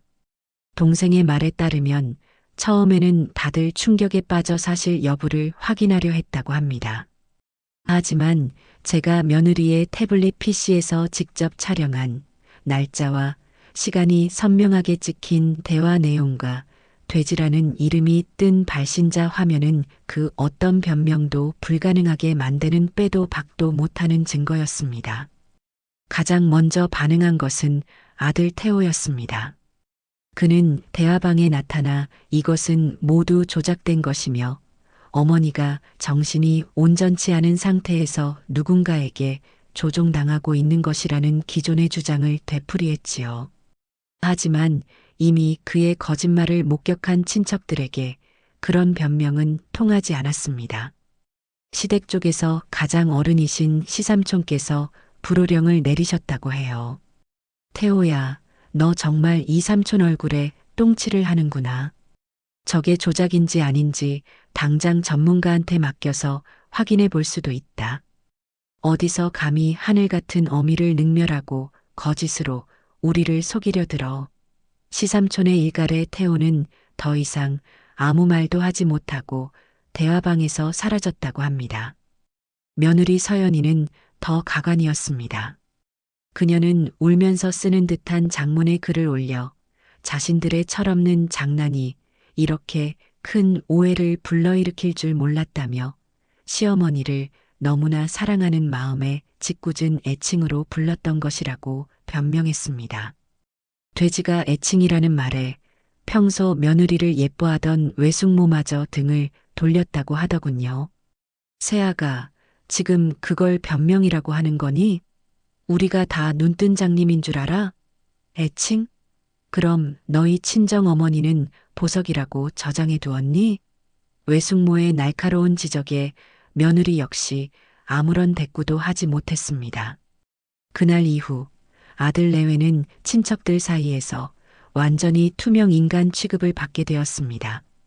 집안의 모든 경조사 연락망에서 그들의 이름이 빠졌고 그 누구도 그들에게 전화를 걸거나 받지 않았습니다. 수십 년간 쌓아온 사회적 관계가 단 하루아침에 무너져 내린 것입니다. 저는 동생의 중계를 들으며 조용히 차를 마셨습니다. 눈물도 웃음도 나지 않았어요. 그저 모든 것이 제자리로 돌아가고 있다는 생각만이 들었습니다. 사회적 고립보다 더 무서운 것은 경제적 파탄이었습니다. 며칠 뒤 제게 자산 관리를 해주는 김 팀장으로부터 연락이 왔습니다. 그가 전해준 소식은 아들 내외의 몰락이 이제 시작 단계에 불과하다는 것을 알려주었지요. 회장님, 혹시 아드님이 최근에 사업을 준비하고 있었습니까? 사업? 나는 금시초문인데. 아무래지 제게 자산 목록을 요구했던 것이 그것 때문인 것 같습니다. 저희 은행 기업 대출팀에 근무하는 지인에게서 들은 이야기인데 아드님이 얼마 전 거액의 사업 자금 대출을 신청했다고 합니다. IT 관련 스타트업을 구상 중이었던 모양입니다. 김 팀장의 말에 따르면 아들은 자신의 신용만으로는 대출이 어려우니 곧 상속받게 될 제 부동산과 금융자산을 비공식적인 담보로 내세워 은행을 설득하려 했다는 것이었습니다. 심지어 제 인감 도장까지 위조하려 한 정황이 포착되었다고 하더군요. 물론 저희 쪽에서는 어림도 없는 소리라 일찌감치 대출 부적격 판정을 내렸습니다만 아드님은 다른 금융권에도 손을 뻗었던 모양입니다. 하지만 이번에 집안 망신 이야기가 여의도 바닥에 쫙 퍼지면서 이제 그 어떤 은행도 아드님에게는 10원 한 장 빌려주지 않을 겁니다. 신용보다 무서운 게 평판이니까요. 결국 그들의 꿈은 한여름 밤의 꿈처럼 사라져버렸습니다. 제 돼지 저금통을 깨서 사업 미천을 마련하려던 그들의 계획은 저금통이 스스로 걸어 나가버리면서 산산조각이 난 것이지요. 설상가상으로 그들이 무리하게 얻은 다른 대출금에 상환 독촉이 시작되었다는 소문도 들려왔습니다. 모든 것을 잃게 되자 그들은 마지막 발악을 하기로 결심한 모양이었습니다. 어느 평일 오후 저는 시니어 타운 내의 커뮤니티 센터에서 서예 수업을 듣고 있었습니다. 그런데 관리실에서 인터폰이 걸려왔습니다. 로비에 제 아들과 며느리가 찾아와 저를 만나지 않으면 돌아가지 않겠다며 행패를 부리고 있다는 것이었습니다. 저는 서예복 차림 그대로 로비의 상황을 볼 수 있는 보안실로 향했습니다. CCTV 화면 속에는 일주일 전보다 훨씬 더 초췌해진 모습의 아들 내외가 있었습니다. 그들은 로비 바닥에 무릎을 꿇고 있었습니다. 며느리는 서럽게 울부짖고 있었고 아들은 고개를 숙인 채 어깨를 들썩이고 있었지요. 그들의 모습을 보니 측은한 마음보다는 역겨운 마음이 먼저 들었습니다. 저 눈물이 진심이 아니라는 것을 저는 너무나도 잘 알고 있었으니까요. 저는 로비로 연결된 인터폰을 들었습니다. 무슨 일로 여기까지 찾아왔느냐? 제 목소리가 스피커를 통해 울려 퍼지자 아들이 고개를 번쩍 들었습니다. 어머니, 어머니 맞으시죠? 제발 저희 좀 만나주세요. 저희가 다 잘못했어요. 잘못? 너희가 뭘 잘못했는데? 제 싸늘한 질문에 아들은 잠시 머뭇거리더니 준비해 온 대사를 읊기 시작했습니다. 저희가 생각이 짧았습니다. 어머니 마음 아프게 해드린 거 정말 죄송합니다. 저희가 잠시 미쳤었나 봅니다. 제발 한 번만 용서해 주세요, 어머니. 저희 이대로 가다가는 길바닥에 나앉게 생겼어요. 어머니, 제발. 결국 그들의 사죄는 돈 때문이었습니다. 진정한 뉘우침이나 반성은 어디에도 없었지요. 그저 자신들의 망가진 인생을 수습해달라는 애원에 불과했습니다. 저는 더 이상 들을 가치가 없다고 판단했습니다. 보안팀장님, 듣고 계시죠? 저 사람들은 저와 아무런 관련이 없는 사람들입니다. 계속해서 영업을 방해하고 소란을 피울 시 즉시 경찰에 신고하시고 접근금지 가처분 신청을 준비해 주십시오. 제 말이 끝나자마자 건장한 보안 요원들이 나타나 아들 내외의 팔을 붙잡고 일으켜 세웠습니다. 어머니, 어떻게 저희에게 이러실 수 있어요? 제가 어머니 아들이잖아요. 아들의 절규가 로비에 울려 퍼졌지만 저는 차갑게 돌아섰습니다. 보안실을 나오며 저는 나지막이 음조렸습니다. 아니, 너는 더 이상 내 아들이 아니다. 제 마음속에서 아들 박태호의 장례식은 그렇게 끝났습니다. 아들 내외를 차갑게 돌려세운 그날 이후 제 삶은 놀라울 정도로 평온하고 다채로워지기 시작했습니다. 더 이상 저를 짓누르는 걱정거리도 저를 실망시키는 사람도 없었으니까요. 저는 제 인생의 주도권을 되찾은 기념으로 오랫동안 마음속으로만 그려왔던 일들을 하나씩 실천에 옮기기로 했습니다. 가장 먼저 등록한 것은 시니어 타운 커뮤니티 센터의 서예 교실이었습니다. 젊었을 적 시집 오기 전에 잠시 붓글씨를 배운 적이 있었는데 먹을 갈대에 서늘한 감촉과 화선지에 번지는 먹물의 깊이를 잊을 수가 없었습니다. 결혼하고 아이를 낳아 기르면서는 붓을 잡아볼 엄두조차 내지 못했지요. 수십 년 만에 다시 마주한 벼루와 먹 그리고 화선지는 제게 낯설면서도 오래된 친구처럼 편안한 느낌을 주었습니다. 어머님, 처음 하시는 것 같지 않으신데요? 붓을 잡는 자세부터가 남다르세요. 강사님의 칭찬에 저는 멋쩍게 웃으며 고개를 저었습니다.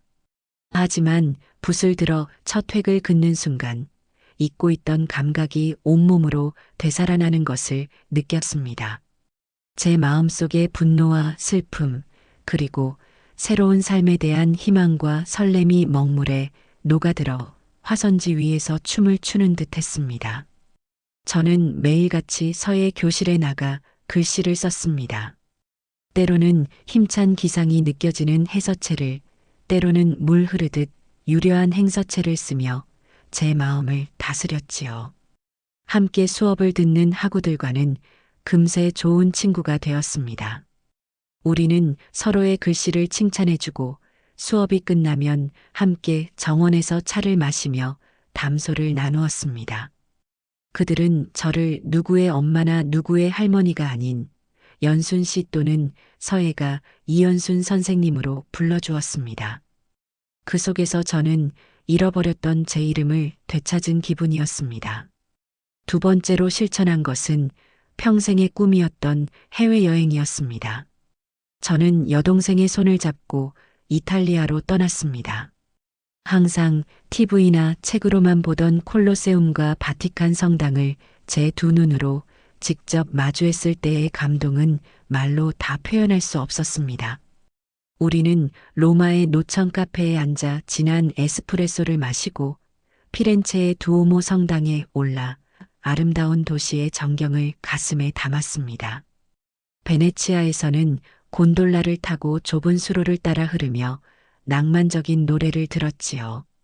여행 중에 가장 기억에 남는 순간은 토스카나의 작은 시골 마을 아그리투리스 모논가 민박에서 머물렀던 때였습니다. 끝없이 펼쳐진 사이프러스 나무와 올리브밭, 그리고 따사로운 햇살 아래에서 우리는 와인을 마시고 직접 만든 파스타를 먹으며 웃음꽃을 피웠습니다. 동생이 제게 물었습니다. 언니, 지금 행복해? 저는 고개를 끄덕였습니다. 응, 정말 행복해. 내가 내 돈과 내 시간을 오롯이 나를 위해서만 쓰고 있다는 게 이렇게 행복한 일인 줄 몰랐어. 우리는 여행 내내 아들이나 며느리에 대한 이야기는 단 한마디도 꺼내지 않았습니다. 마치 그들은 처음부터 제 인생에 존재하지 않았던 사람들처럼요. 한국으로 돌아오는 비행기 안에서 저는 창밖으로 펼쳐진 구름을 보며 생각했습니다. 더 이상 땅에 얽매여 살지 않겠다고. 이 구름처럼 자유롭게 제가 가고 싶은 곳을 향해 훨훨 날아다니며 남은 인생을 살겠다고 말입니다. 한국에 돌아온 저는 새로운 도전을 시작했습니다. 여행지에서 맛보았던 신선한 음식들에서 영감을 얻은 것이 계기였지요. 저는 평생을 만들어 온 저만의 비법이 담긴 전통장과 장아찌를 상품으로 만들어 보기로 결심했습니다. 거창한 사업을 하려는 것은 아니었습니다. 그저 제가 가장 잘하고 좋아하는 일을 통해 세상과 소통하고 작은 보람을 느끼고 싶었을 뿐입니다. 저는 시니어 타운의 친구들과 여동생에게 제가 만든 고추장과 된장, 그리고 제철 식재료로 담근 장아찌를 맛보게 했습니다. 다들 맛을 보더니 팔아도 되겠다며 칭찬을 아끼지 않았습니다. 용기를 얻은 저는 연순 할머니의 비밀꽃간이라는 소박한 이름으로 온라인 주문을 받기 시작했습니다. 처음에는 아는 사람들의 입소문을 통해 조금씩 주문이 들어오더니 어느 날 한 유명 요리 블로거가 제 제품을 맛보고는 극찬하는 글을 올리면서 주문이 폭주하기 시작했습니다. 화학 조미료 없이 오직 시간과 자연의 힘으로만 만들어낸 깊은 맛. 어린 시절 할머니가 만들어주시던 바로 그 맛을 되찾았습니다. 그의 글 덕분에 제 비밀꽃간은 순식간에 건강한 먹거리를 찾는 사람들 사이에서 유명세를 타게 되었습니다. 주문량을 맞추기 위해 작은 작업실을 얻고 저와 비슷한 처지의 할머니 두 분을 직원으로 고용해야 할 정도였지요. 우리는 함께 장을 담그고 재료를 다듬고 정성껏 포장을 하며 매일 웃음꽃을 피웠습니다. 돈을 버는 것 이상의 기쁨이었습니다. 저는 제 손으로 직접 무언가를 일구어내고 사람들에게 인정받으며 제2의 인생을 활기차게 살아가고 있었습니다. 더 이상 저는 누군가에게 기생하며 사는 돼지가 아니었습니다. 제 힘으로 당당하게 제 삶을 책임지는 성공한 사업가 이연순이었습니다. 제가 새로운 삶의 기쁨에 흠뻑 빠져 있는 동안 아들 내외는 끝이 보이지 않는 추락의 늪에서 허우적거리고 있었습니다. 그들에 대한 소식은 듣고 싶지 않아도 동생이나 친구들을 통해 간간히 들려왔습니다. 그들의 삶은 한편의 잘 짜인 비극처럼 정확히 인과응보의 수순을 밟아가는 중이었습니다. 가장 먼저 무너진 것은 아들의 직장 생활이었습니다. 아들이 다니던 회사는 우리나라에서 손꼽히는 대기업으로 보수적인 기업 문화가 강한 곳이었습니다. 저희 집안의 불미스러운 이야기는 친척들의 입을 통해 순식간에 퍼져나갔고 그중 일부는 아들의 회사 동료들에게까지 흘러들어갔다고 합니다. 부모도 못 알아보는 페류나라는 꼬리표는 아들의 발목을 단단히 붙잡았습니다. 동생이 전해준 이야기에 따르면 아들은 이번 가을 인사에서 가장 유력한 부장 승진 후보였다고 합니다.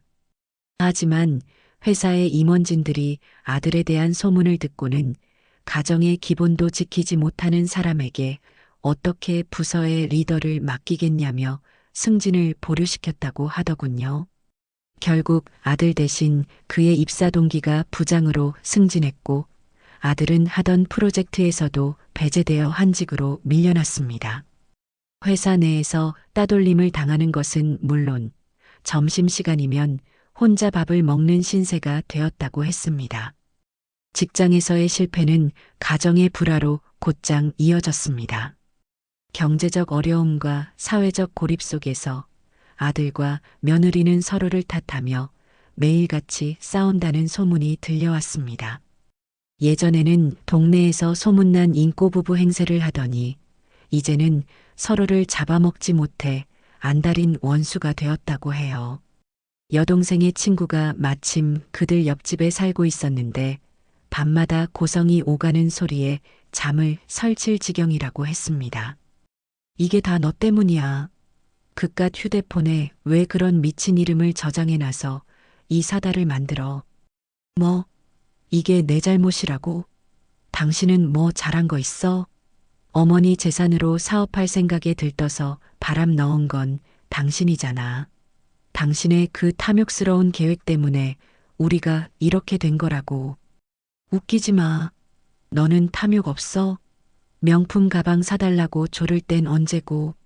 네 친정에는 그렇게 퍼다 나르면서 우리 엄마한테는 건강 목걸이 하나 던져주는 거 보고 내가 얼마나 기가 찼는지 알아?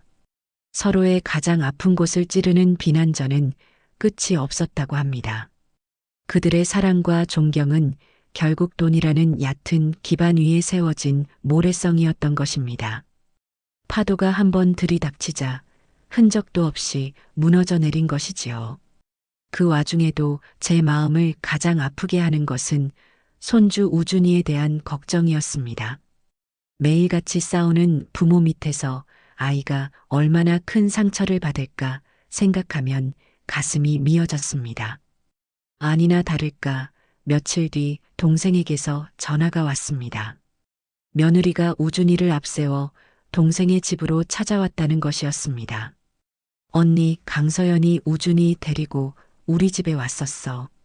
아주 꼴이 말이 아니더라. 우준이는 잔뜩 주눅이 들어서 눈치만 보고 나한테 무릎 꿇고 빌면서 언니 마음 좀 돌려달라고 우준이가 할머니를 너무 보고 싶어 한다고 애를 붙잡고 울고불고 난리를 치는데 그들은 또다시 아이를 방패로 내세운 것입니다. 저는 잠시 눈을 감았습니다. 아이가 보고 싶었지만 그들을 다시 제 인생에 끌어들이는 순간 저는 다시 과거의 불행으로 돌아가게 될 것이 뻔했습니다.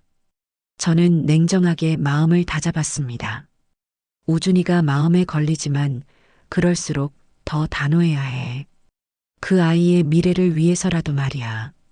저는 다음 날 곧바로 김 팀장을 통해 제 법률 자문을 맡아줄 변호사를 소개받았습니다. 그리고 변호사와 함께 우준이의 이름으로 된 교육신탁 기금을 조성했습니다. 제가 가진 재산의 상당 부분을 떼어 만든 기금이었습니다.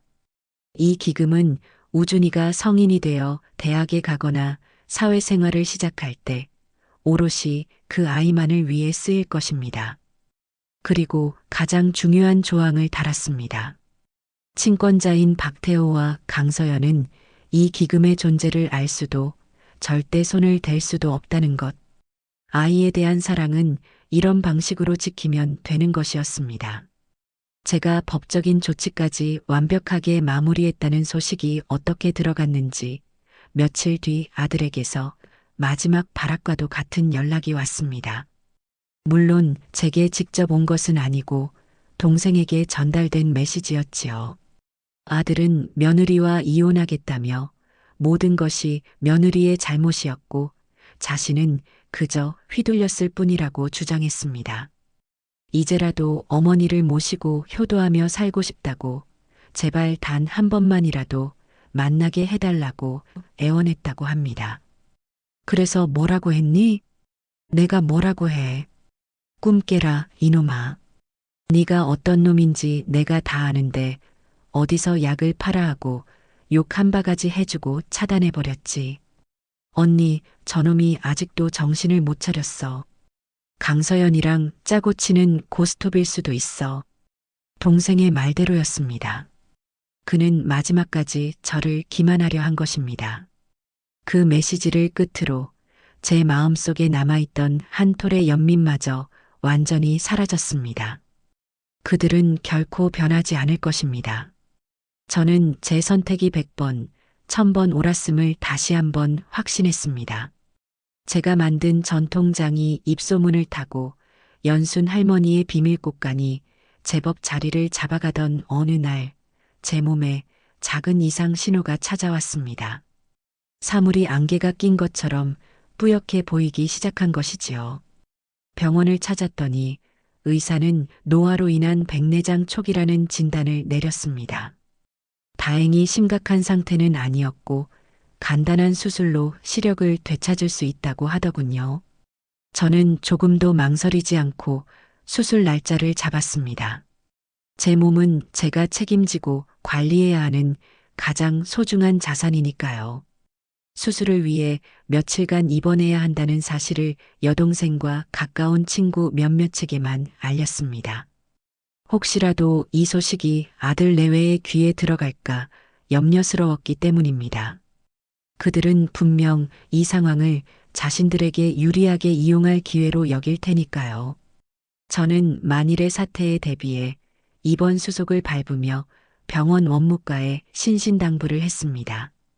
제 법적 보호자는 여동생이며 박태호와 강서연의 면회는 어떤 경우에도 절대 허용하지 말아 달라고 말입니다. 제 변호사 또한 병원 측에 같은 내용의 공문을 보내두었지요. 역시나 제 예상은 틀리지 않았습니다. 수술을 무사히 마치고 병실에서 안정을 취하고 있던 다음 날 오후 병실 밖이 소란스러워지기 시작했습니다. 간호사의 만류하는 목소리와 함께 귀에 익은 두 사람의 목소리가 들려왔습니다. 저희가 아들하고 며느리입니다. 어머니가 수술하셨다는데 자식된 도리로 찾아뵙는 게 당연하잖아요. 왜 막으시는 겁니까? 어머니, 저희가 왔어요. 태호랑 서연이가 왔다고요. 아들과 며느리였습니다. 어디서 소식을 들었는지 그들은 마치 세상에서 가장 효심 깊은 자식이라도 되는 양 병실 복도가 떠나가라 소리를 지르고 있었습니다. 손에는 과일 바구니와 커다란 꽃다발까지 들려있더군요. 다른 병실의 환자들이 무슨 일인가 싶어 복도로 고개를 내미는 모습이 보였습니다. 그들은 바로 저런 구경꾼들을 노리고 일부러 더 큰 소리를 내며 연극을 하고 있는 것이었습니다.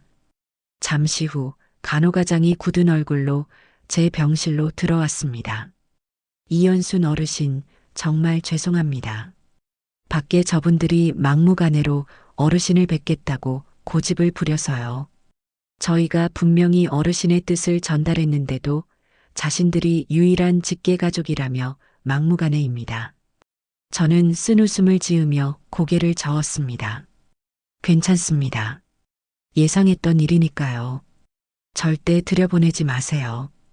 계속 소란을 피우면 제 변호사를 통해 법적으로 처리하겠다고 전해 주십시오. 제 단호한 의사를 전달받은 병원 보안팀이 출동했고 아들 내외는 결국 질질 끌려나가다시피 병원을 떠나야 했습니다. 그들이 두고 간 과일 바구니와 꽃다발은 병원 로비 한 구석에서 처량한 모습으로 나뒹굴었다고 합니다. 그들의 마지막 쇼는 그렇게 처참한 실패로 막을 내렸습니다. 그들이 얼마나 큰 모욕감을 느꼈을지는 보지 않아도 훤했습니다. 그리고 그 분노가 어디로 향할지도 저는 정확히 알고 있었지요. 저녁 무렵 제 옆을 지키던 여동생의 휴대폰이 세차게 울렸습니다. 화면에 뜬 조카 박태호라는 이름을 본 동생이 저를 쳐다보더군요. 저는 받아서 스피커폰으로 통화하라는 뜻으로 고개를 끄덕였습니다. 이모, 지금 뭐 하시는 겁니까? 어떻게 어머니를 독차지하고 저희 접근을 막을 수가 있어요? 수화기 너머로 아들의 이성을 잃은 고함이 터져 나왔습니다. 동생도 지지 않고 맞받아쳤습니다. 닥쳐. 너 같은 놈한테 우리 언니를 맡길 수 없으니까 이러는 거다. 네가 정녕 네 엄마 아들이라면 병원에서 그렇게 추태를 부릴 게 아니라 조용히 물러나서 엄마의 결정을 존중했어야지. 동생의 말에 아들은 잠시 할 말을 잃은 듯 했습니다. 그리고 이내 그의 목소리에서는 마지막 남은 이성의 끈마저 끊어져 버린 듯한 날것의 분노가 터져 나왔습니다. 존중? 웃기지 마. 그 늙은이가 뭘 안다고 존중을 해줘. 평생 내 발목만 잡아온 주제에 그깟 돈 때문에 자식도 버리는 독한 인간한테 무슨 존중이야. 그 재산 원래 다 내 거였어. 내가 그 돈으로 뭘 하든 내 마음이었단 말이다. 이모도 괜히 옆에서 부추기지 마. 나중에 국물도 없을 줄 알아. 모든 말이 끝나고 전화가 끊긴 뒤 병실에는 무거운 침묵이 흘렀습니다. 동생은 충격적인 폭언에 얼굴이 하얗게 질려 저를 바라보았습니다. 저는 아무 말 없이 창밖을 바라보았습니다. 아들의 입에서 나온 그 말들은 제 가슴에 박힌 마지막 비수였습니다. 하지만 이상하게도 아프지 않았습니다. 오히려 그 말이 제 모든 결정을 완벽하게 정당화해주는 마지막 증거가 되어 주었기 때문입니다. 이제 정말 아주 작은 미련의 부스러기 하나 남지 않았습니다. 저는 수술한 눈으로 바라본 세상이 더없이 선명하고 깨끗하다고 느꼈습니다. 제 인생의 마지막 안개를 걷어낸 기분이었습니다. 시간은 강물처럼 흘러 제가 그 지긋지긋한 과거와 완벽하게 단절한 지 꼭 1년이 되는 날이 찾아왔습니다. 그날 제 시니어 타운의 아담한 아파트에서는 작은 파티가 열렸습니다. 거창한 파티는 아니었습니다. 제가 독립기념일이라고 이름 붙인 이날을 축하하기 위해 지난 1년간 제 곁을 든든하게 지켜준 소중한 사람들이 한자리에 모인 것이지요. 거실에는 서예 교실에서 만난 친구들과 이제는 어엿한 사업 파트너가 된 비밀꽃간의 할머니 직원 2분, 그리고 언제나 제 편이었던 여동생 내외가 모여 앉아 웃음꽃을 피웠습니다. 테이블 위에는 제가 직접 만든 음식들이 가득했습니다. 연순 할머니의 비밀꽃간에서 가장 인기 있는 메뉴인 궁중 떡볶이와 제철 나물을 듬뿍 넣은 잡채, 그리고 이탈리아 여행에서 배운 레시피를 응용한 신선한 카프레제 샐러드까지 모두의 얼굴에는 진심 어린 행복과 즐거움이 가득했습니다. 연순 씨, 정말 대단해.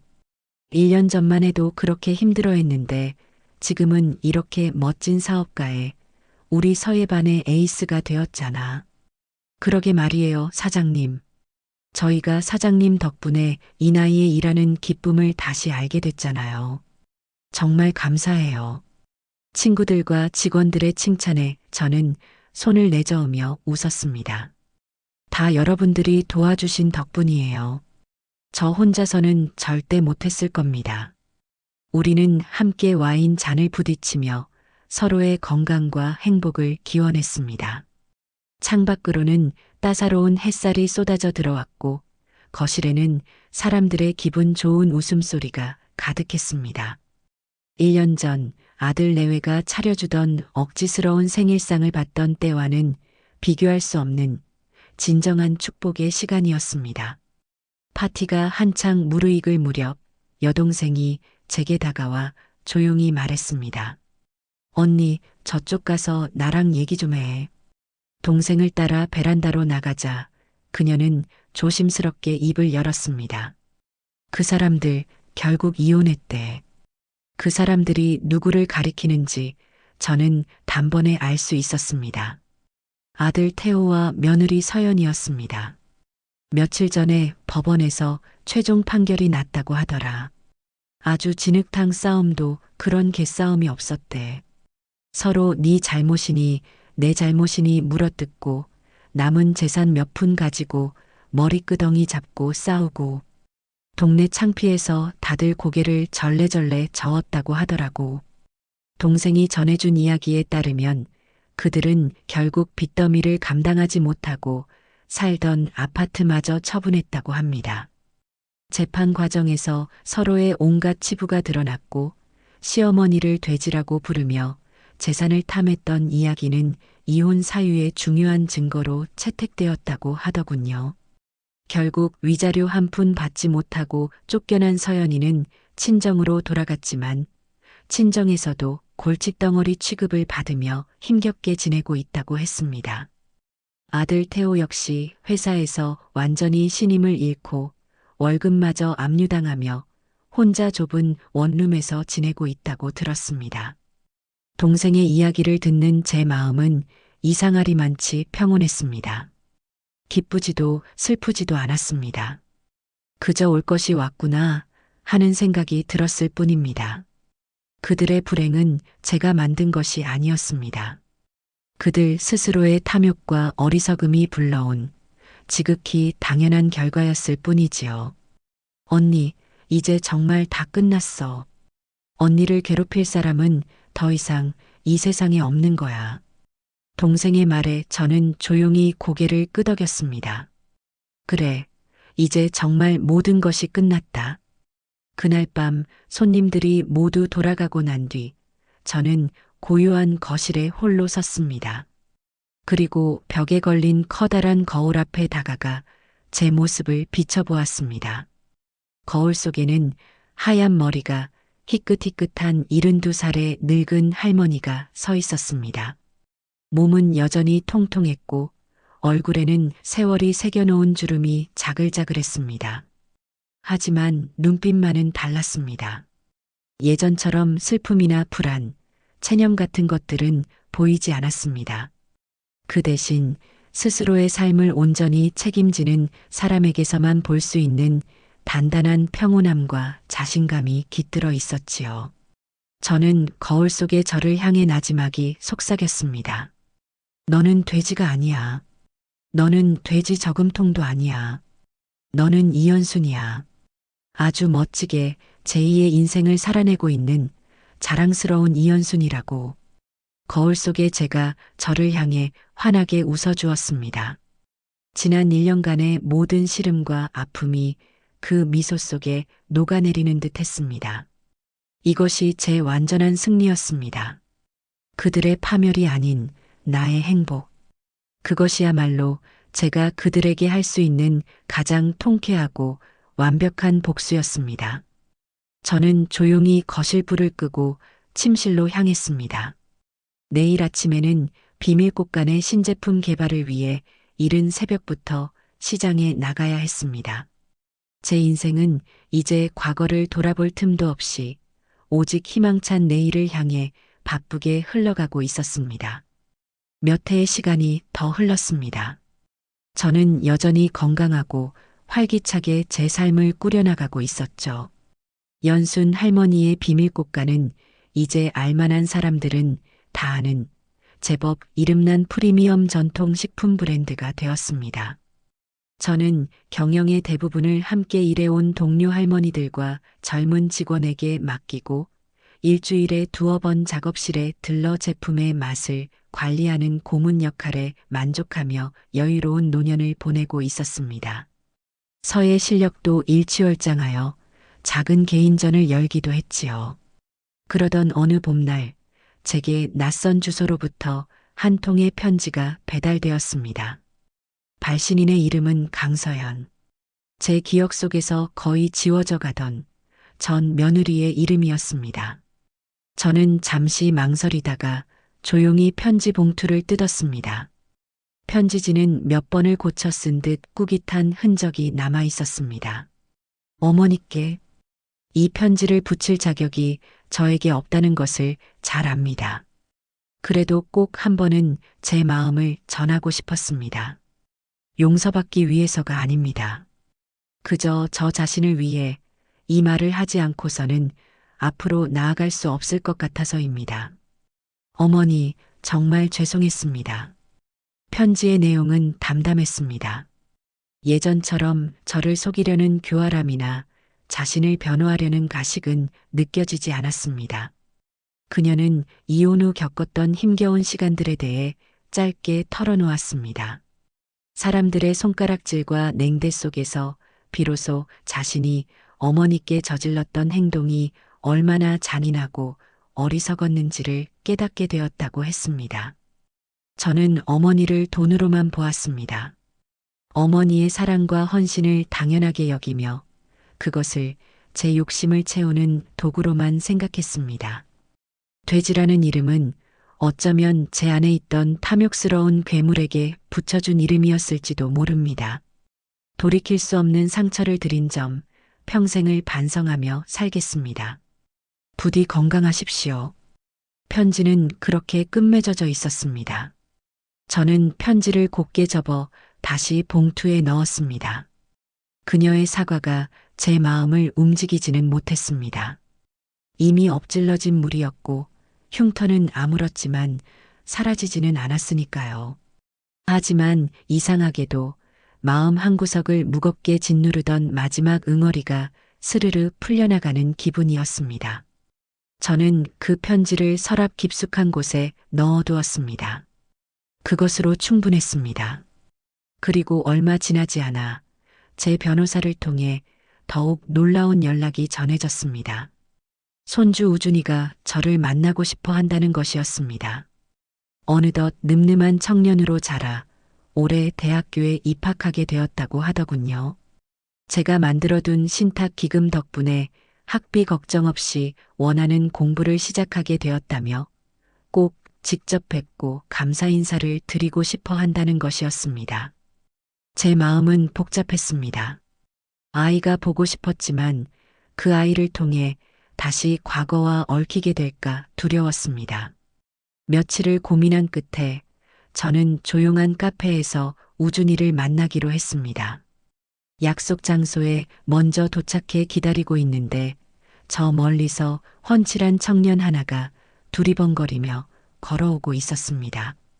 아들의 젊은 시절을 희미하게 닮았지만 눈빛만은 훨씬 더 맑고 깊었습니다. 아이는 저를 발견하고는 잠시 멈칫하더니 이내 다가와 깊이 고개를 숙였습니다. 할머니, 안녕하세요. 우준입니다. 어색한 침묵이 흘렀습니다. 저는 무슨 말을 먼저 꺼내야 할지 몰라 그저 아이의 얼굴만 가만히 바라보았습니다. 아이가 먼저 입을 열었습니다. 먼저 정말 감사합니다, 할머니. 할머니께서 마련해 주신 돈 덕분에 제가 꿈꾸던 건축학을 공부할 수 있게 되었어요. 이 은혜는 평생 쉬어도 잊지 못할 겁니다. 그래, 공부는 할 만하냐?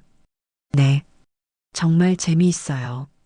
우리는 한동안 서먹하게 안부를 물었습니다. 아이는 자신의 부모에 대한 이야기는 한마디도 꺼내지 않았습니다. 저 역시 묻지 않았지요. 대신 아이는 제 사업과 서예에 대해 물었습니다. 인터넷 기사를 통해 제 소식을 계속 지켜보고 있었다고 하더군요. 할머니, 정말 멋지세요. 그렇게 힘든 일을 겪으시고도 스스로의 힘으로 모든 걸 이겨내시고 새로운 삶을 일구셨잖아요. 저에게는 할머니가 세상에서 가장 존경스러운 분이에요. 아이의 진심 어린 말에 제 눈시울이 뜨거워졌습니다. 그 순간 저는 깨달았습니다. 이 아이는 더 이상 과거의 상처에 얽매여 있지 않다는 것을, 제 아들과 며느리의 탐욕스러운 유전자를 물려받지 않았다는 것을요. 그날 이후 저와 우준이는 일주일에 한 번씩 만나는 사이가 되었습니다. 우리는 함께 밥을 먹고 전시회를 보러 가고 때로는 제 작업실에서 함께 장을 담그기도 했습니다.